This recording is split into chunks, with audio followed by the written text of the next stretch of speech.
Hello students, online classes में एक बार फिर से आपका स्वागत है। तो देखिए, हम अपना टॉपिक पढ़ रहे थे अनंत स्पर्शी एसिम्पटोट। एक क्लास अपनी हो चुकी है और उसमें हमने देखा कि सिंपल रूप में यदि आपको इक्वेशन ऑफ कर्व वक्र का समीकरण दिया हुआ हो तो उसकी आप अनंत स्पर्शी किस प्रकार ज्ञात करते हो। आज हम उसी से रिलेटेड आगे बढ़ेंगे थोड़ा और इसका अनंत स्पर्शी की क्वेश्चन करेंगे। देखिए, शुरू करते हैं।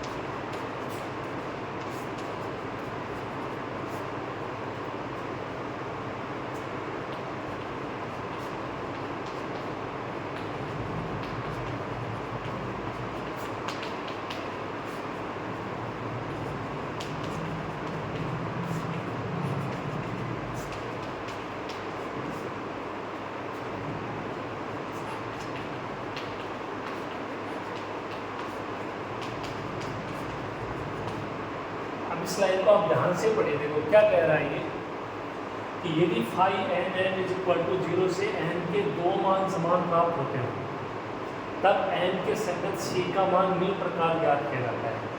n के संगत c का मान ज्ञात करने के लिए अपने पास क्या है,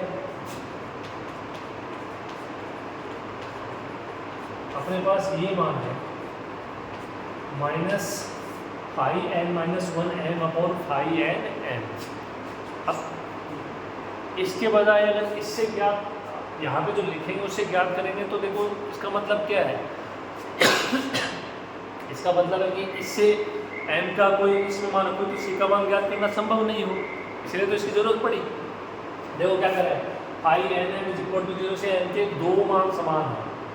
आप थोड़ा सा याद कीजिए, इससे पहले वाली जो अपनी क्लास हुई है उसमें तीन मान थे, उनके तीनों डिफरेंट थे, 1 -1 4, कोई भी दो मान समान नहीं थे। हो गया वो, आपको मैंने बोला था कि थोड़ा थोड़ा चेंज मिलेगा, वो यही है बस और कुछ नहीं है। ठीक है, तो कोई दो मान समान आपके समान प्राप्त होते हों तब जो n के संदर्भ मतलब n का कोई मान रखो तो c का मान जो मिलेगा वो कहाँ से मिलेगा। देखो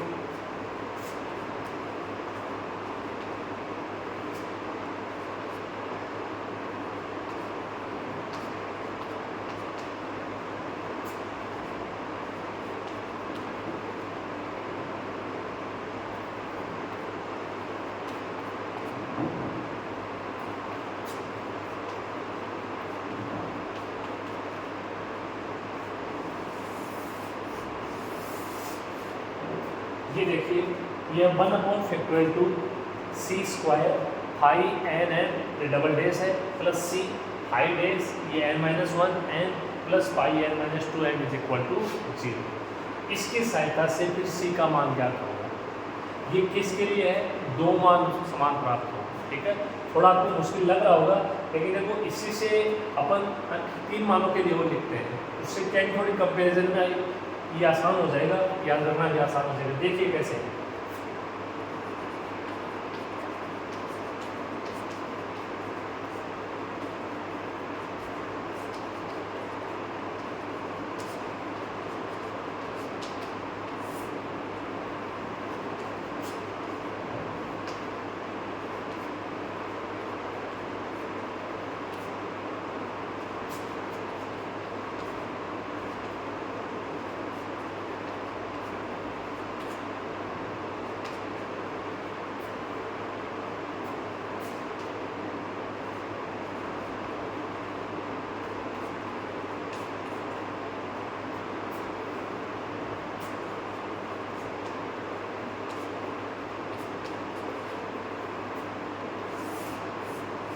ये तीन मान समान होने के लिए देखो तो इनमें दोनों में अंतर क्या है। देखो क्या कर रहा है, C cube upon factorial 3 phi n आपके बाद ट्रिपल डेस आ गया एन प्लस क्या कह रहा है 1/2 C square phi n minus n आपके बाद डबल डेस आ गया, फिर डेस आ गया n-2 हो गया, सी रह गया, फिर आगे सी खत्म हो गया, phi n-3 n is equal to 0।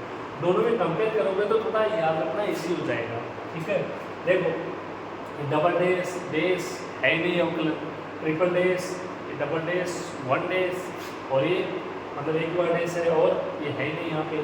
Factorial 2 ये 1 आगे है ही नहीं, फैक्टोरियल 3 2 1 आगे है ही नहीं, सी क्यूब सी स्क्वायर सी और सी है ही नहीं, सी स्क्वायर सी है ही नहीं। तो मतलब एक सीक्वेंस एक कोई भी सीक्वेंस मान लीजिए उसके हिसाब से ये पद बनाए गए हैं, ठीक है। तो ये तब काम में आएंगे जब m के कोई दो मान समान होंगे। मैन यही होगा यदि 3 मान मिल जाए समान तो फिर ये अप्लाई करेंगे। ये कब काम में आएगा? ये काम में आएगा कि आपको सी का मान ज्ञात करना हो, ठीक है, और ये फेल हो जाएगा उसमें। अभी कभी ऐसी कंडीशन बनेगी कि ये नीचे वाला क्या हो जाएगा? 0 हो जाएगा। ये फाई एन डेस है, फाई एन डेस है, ये 0 हो जाएगा तो सी कहाँ चला जाएगा? ये प्लस इन्फाइनाइट या माइनस इन्फाइनाइट को चला जाएगा, मतलब मान ज्ञात करना संभव नहीं होगा। अभी क्वेश्चन करेंगे और क्लियर हो जाएगा, उसके बाद अपन इसकी सहायता लेंगे। ओके, तो आप इसको नोट डाउन कीजिए, फिर क्वेश्चन करते हैं अपन।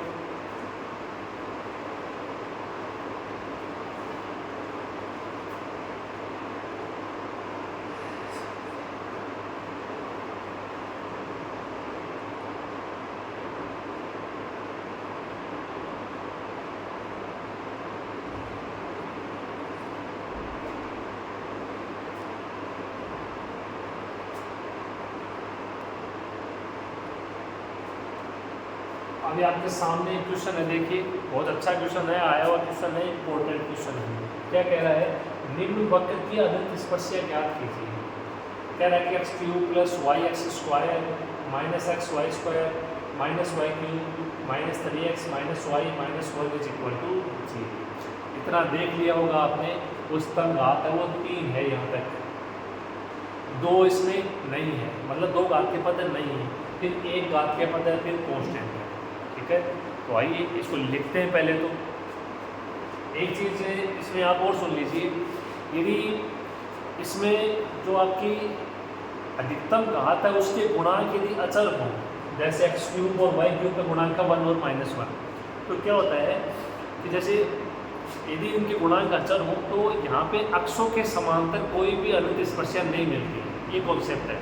अक्षों के समांतर का क्या मतलब है कि एक्स अक्ष के समांतर और वाई अक्ष के समांतर। यदि अक्ष क्यूब का जो अक्ष की अधिकतम गुणांक है, अधिकतम घात का जो गुणांक है वो यदि अचर हो तो अक्ष अक्ष के समांतर नहीं होगी अनंत स्पर्शी। इसी प्रकार यदि वाई के अधिकतम जो घात है उसका गुणांक भी यदि अचर है तो इसका मतलब है वाई अक्ष के समांतर भी अनंत स्पर्शी नहीं होगी, मतलब वो समांतर नहीं हो सकती, ऐसे ऐसे नहीं हो सकती।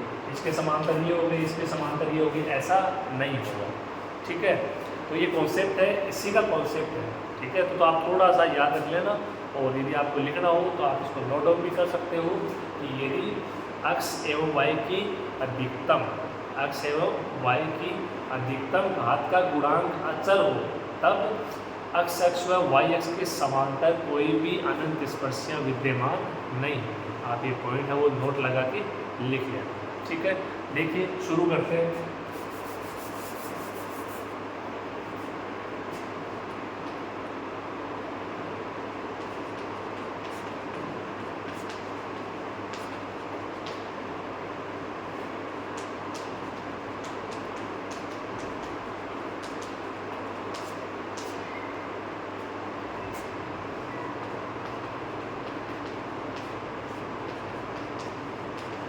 ये आपका दिया गया वक्र हो गया।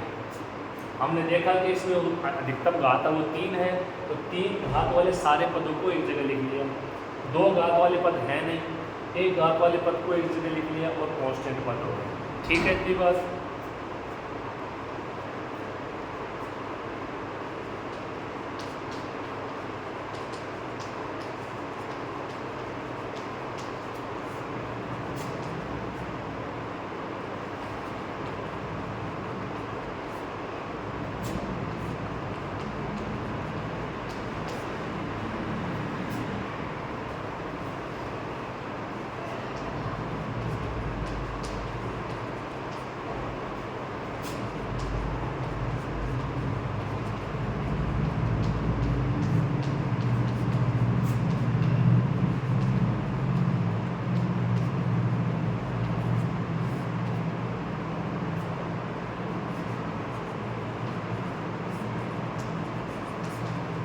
ये वो लाइन है जो मैंने अभी आपको बोली है।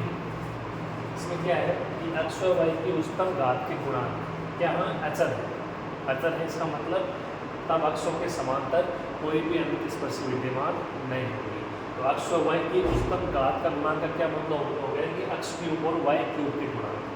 x की उच्चतम घात है वो 3 है तो x क्यूब हो गया, y की उच्चतम घात है वो भी 3 है तो y क्यूब हो गया, क्योंकि गुणांक 1 और -1 यानी अचर है। तो इसका मतलब ना तो x के समांतर ना ही y के समांतर कोई भी अनंत स्पर्शी यहाँ पे होगी। ठीक है, अब आगे बढ़ते हैं, जो अपना काम है उस पर चलते हैं।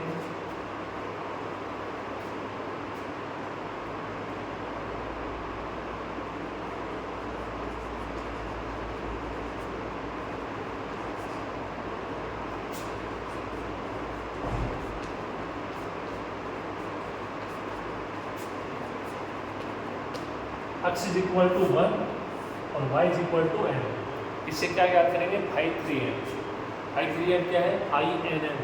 n का मान यहाँ भी कितना है, 3 है, और इसकी टोटल जो अनंत स्पर्शियाँ होंगी वो भी कितनी होंगी, 3 होंगी। इतना आइडिया लग गया होगा यदि आपने इससे पहले वाली क्लास बहुत अच्छे से ली है। ठीक है, देखो इसमें क्या करना है आपको, यहाँ से आएगा, इसमें y की जगह n रखना है और x की जगह 1 रखना है।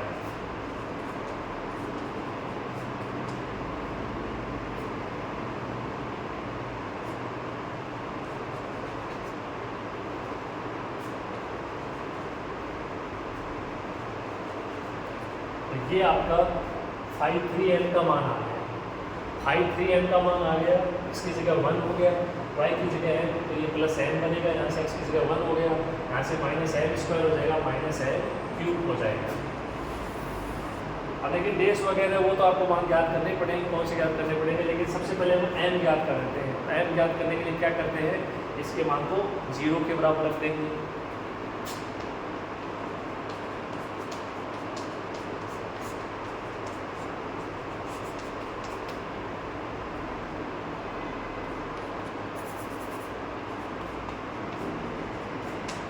n के मानों के लिए क्या करेंगे, फाई 3n को 0 के बराबर रखते हैं। ये फाई 3n की वैल्यू ये है ही अपने पास, आइए रखते हैं।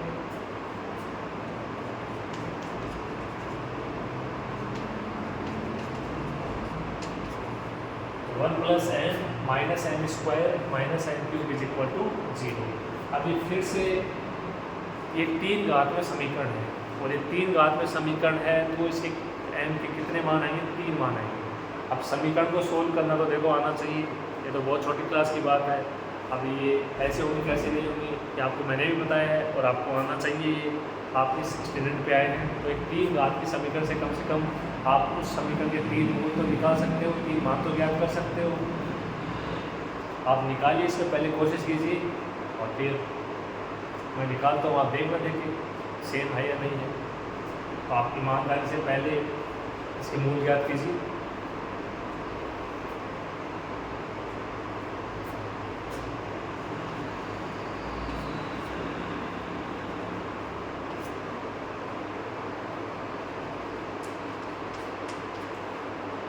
कोई ज़्यादा मुश्किल नहीं है, ये n+1 को एक जगह इकट्ठा कर लिया, आगे से माइनस n स्क्वायर कॉमन आ गया तो क्या बचेगा, n+1 मल्टीप्लाई करा लो, यही आएगा वापस, minus n cube minus n square is equal to 0।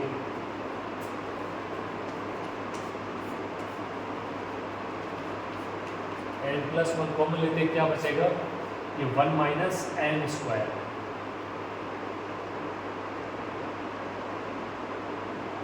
ये 1 माइनस n स्क्वायर बचेगा।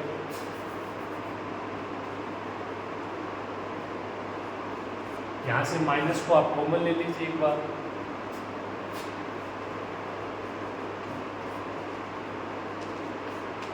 माइनस को कॉमन लेते हैं 1 माइनस n स्क्वायर क्या हो जाएगा, n स्क्वायर माइनस 1 हो जाएगा।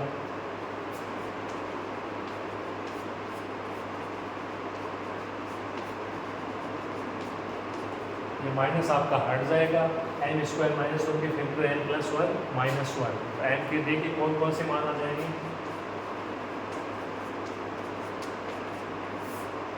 n के 3 मान आ जाएंगे, यहाँ से 1 आ जाएगा, यहाँ से -1, यहाँ से -1। और इसमें आप देख सकते हो कि कोई दो बिंदु है वो क्या है, समान है। ठीक है, तो ये अब इसमें दो मान समान है, तो अपन इसमें आगे देखेंगे कि क्या वो तरीका फ्लोप होता है। तो अपन स्टार्टिंग में सी का मान पढ़ा था, वो फ्लोप होता है तो फिर दूसरे तरीके से कैसे मान ज्ञात करते हैं। ठीक है, तो ये एक आपको नई चीज़ हो रही है, थोड़ा सा ध्यान रखना। अक्षों के समांतर अनंत स्पर्शिक कब प्राप्त होगी, कब प्राप्त नहीं होगी। ठीक है, इसके अलावा तो वही किया है, इसकी जगह 1 रखा, वाई की जगह m रखा, आई एन एम ज्ञात कर लिया, उसको 0 के बराबर रख दिया, m के मान आ गए। वो का वो कॉन्सेप्ट है। अभी दो मान समान आ गए हैं, इसके कारण थोड़ा बहुत चेंज होगा, हम उसी को आगे देखते हैं। ओके, आप इसको लिखिए।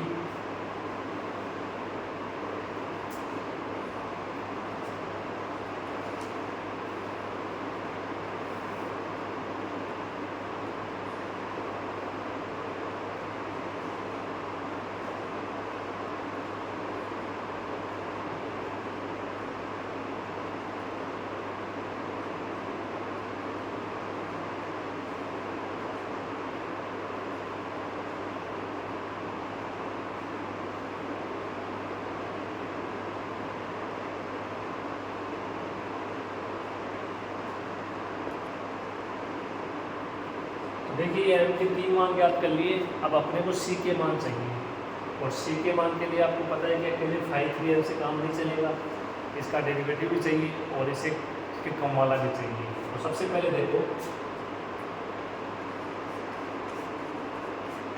phi2m यदि ज्ञात करें तो देखो जैसे phi3m का क्या मतलब है कि जो 3 घात वाले पद थे उनमें आपके x की जगह 1 रखा, y की जगह m रखा। अब जो 2 घात वाले पद है उनमें आप x की जगह 1 रखोगे, y की जगह m रखोगे, तो देखो 2 घात का पद ही नहीं है, कोई पद नहीं है, तो कहाँ रखोगे। इसका क्या मतलब हुआ कि phi2m है वो 0 हो जाएगा, phi2m वो क्या हो जाएगा, 0 हो जाएगा। ठीक है, क्योंकि इसमें द्वितीय घात के पद है ही नहीं। इसके बाद हम याद करेंगे phi1m। तो phi1m का क्या मतलब है कि एक घात वाले पद है, x की जगह 1 रखोगे, y की जगह m रखोगे, तो ये देगा -3 -m। ओके,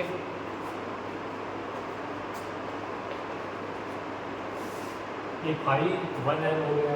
ठीक, अब आपको इसके डिफरेंशियल की भी जरूरत पड़ेगी।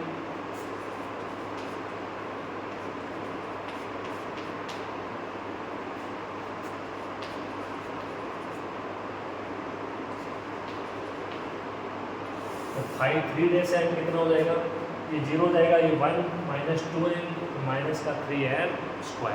ठीक है, ये अपनी ज़रूरत के जितने भी वैल्यू थे वो अपने साथ ज्ञात कर दिए। अब बारी बारी से देखिए, c के मान ज्ञात करना अपना बाकी है। m के 3 मान है, कोई c के भी 3 ही मान आएंगे, उनको ज्ञात करते हैं।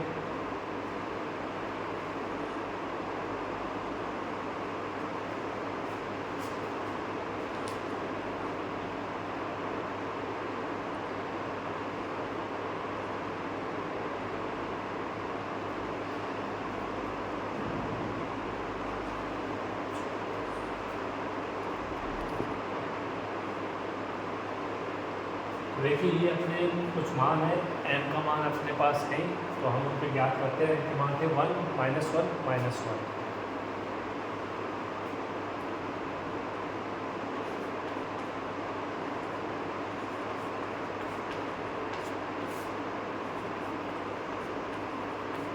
जो c का मान है वो क्या हो जाएगा, यहाँ पे क्या होता है -phi(n−1m/phi(n)(m)।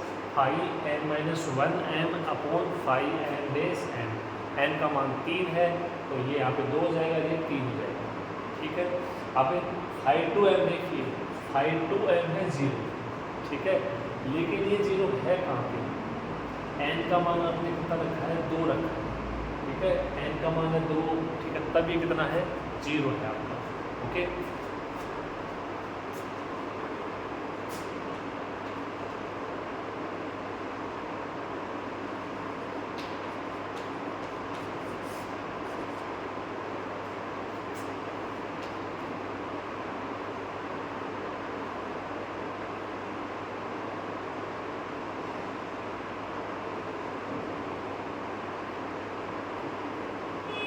अब ये जो मान है अपना m=1 पर अपन इसको अप्लाई कर रहे हैं, तो m=-1 पे भी अप्लाई कर सकते हैं। तो -1 पे अप्लाई क्यों नहीं कर सकते, देखो इसको कह रहा हूँ कि m इज इक्वल टू 1 पे c 0 हो जाएगा। उसका कारण ये है कि फाई 2 है वो 0 हो जाएगा, ठीक है। लेकिन अब आप सोचोगे कि ये तो आपका m इज इक्वल टू -1 पे भी हो सकता है। देखो -1 पे क्या है, ये है आपका फाई 3 डेज m, ठीक है। अब इसमें आप यदि m बराबर 1 रखोगे तो ये मान आ जाएगा 1 -2 -3, लेकिन m बराबर इसमें -1 रखो। देखो एक आप बात, -1 रखते हो 3 -3 और ये 0 हो जाएगा, नीचे में 0 हो जाएगा, समझ रहे हो। और ये नीचे 0 होने का मतलब आप समझ गए होंगे, एक तरीके से अपरिभाषित हो गए, अपरिमित हो गए। इस कारण ये मान है, ये आपका m इज इक्वल टू -1 पे काम नहीं आएगा, ये m इज इक्वल टू 1 पे केवल काम आएगा, ठीक है। नहीं तो तीनों ही मान क्या हो जाते हैं, सीखे 0 हो जाते हैं, लेकिन ऐसा नहीं होगा। तो ये आपको बता दिया स्टार्टिंग में, जब आज की अपनी क्लास स्टार्ट हुई है, कि वो मान है वो कब अप्लाई होगा, कौन सा मान, जब अपने m की कोई 2 मान प्राप्त समान प्राप्त हो, m के कोई 3 मान समान प्राप्त हो, ठीक बात।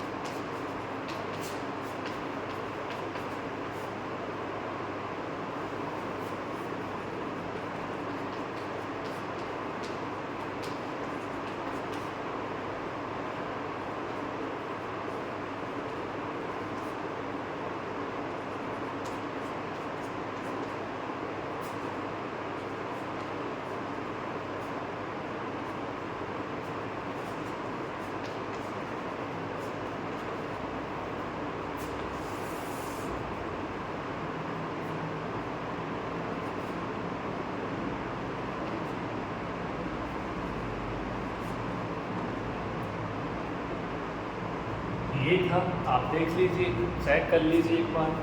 1/फैक्टोरियल two c square phi n m ऊपर है double dash plus c phi dash n m plus phi n -2 n m, ठीक है। तो यहाँ पे n का मान कितना है, n का मान 3 है, तो ये 3 रखेंगे तो ये 3 हो जाएगा, ये 2 हो जाएगा, 1 हो जाएगा। ये वैल्यू यहाँ काम आएगी, फाई 1 m वाली वैल्यू यहाँ काम आएगी, ठीक है, इसलिए वहाँ पे लिखा है इसको, ओके।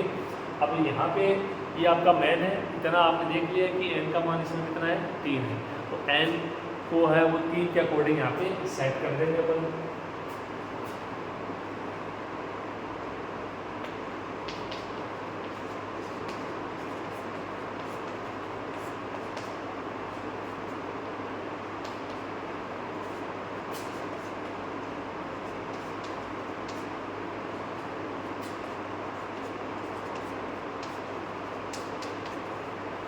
कितना हो जाएगा, देखो ये हो जाएगा 1/फैक्टोरियल two c square phi 3n और पर डबल डेस प्लस c, ये फाई 2 हो जाएगा, इनकी जगह 3 रखो तो डेस n और प्लस फाई 1 n की जगह 3 रखोगे, ठीक है। अब अपने को कौन कौन से मान चाहिए, देखो अपने को चाहिए फाई 3n डबल डेस, तो फाई 3n डेस है देखो अपने पास,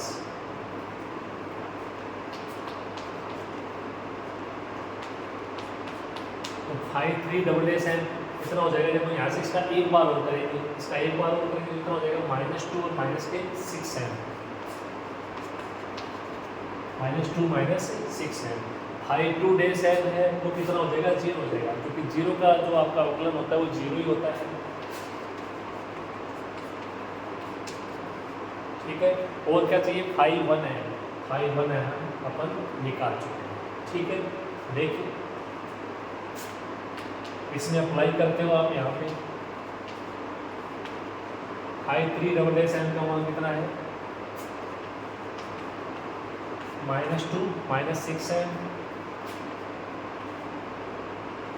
ये क्या हो जाएगा, 0 हो जाएगा, फाई 2 डेस n और प्लस फाई 1n कितना है, -3 -n।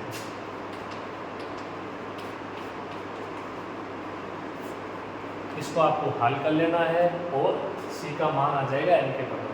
देखिए हल करते हैं,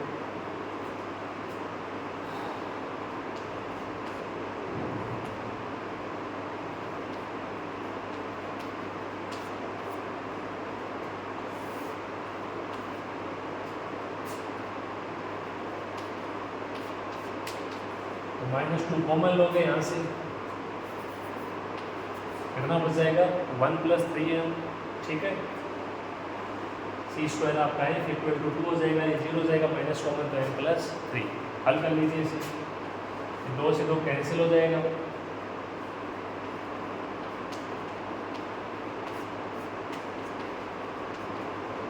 -c² 1 + 3m equal to, minus उधर जाके m + 3 हो जाएगा।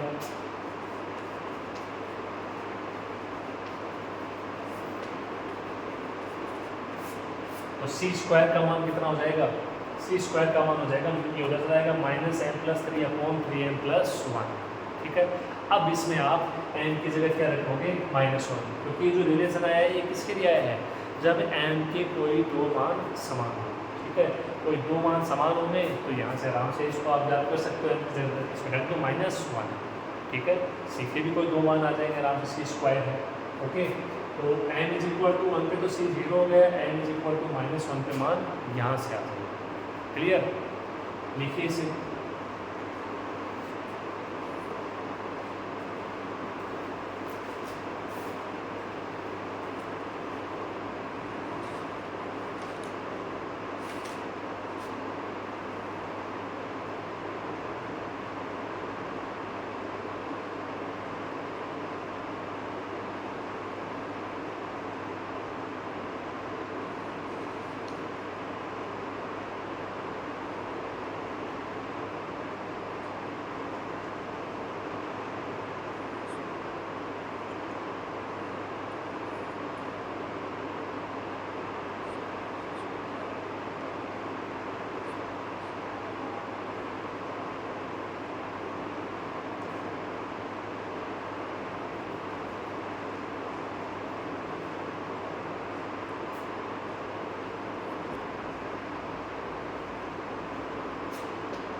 m = -1 यहाँ पे आप रखते हो तो कितना आएगा देखो,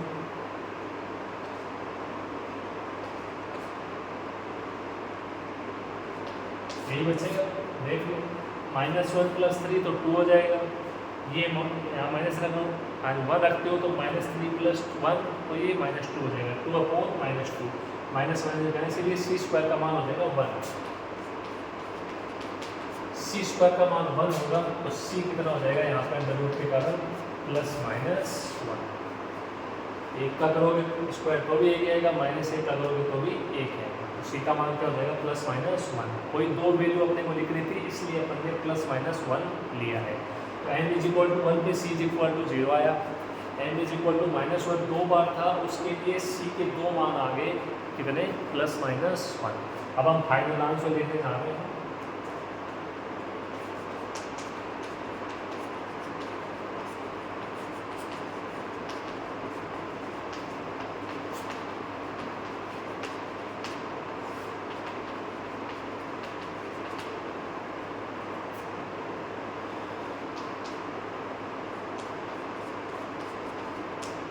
ये किसके लिए होगा, ये के वक्त की कुल अनंत स्पर्श कितनी हो जाएंगे, देखो y = mx + c, m का मान 1 रखा तो c का मान कितना आया 0।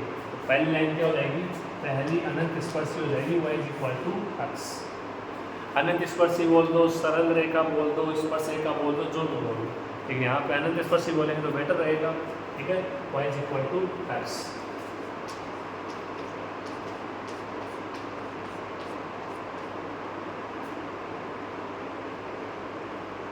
अब देखो यहाँ पे n का मान अपन रख रहे हैं -1, तो c का मान कितना है +-1। तो आप चाहो तो एक साथ लिख लो इनको, और आप चाहो तो अलग अलग लिख लो, बात एक ही है।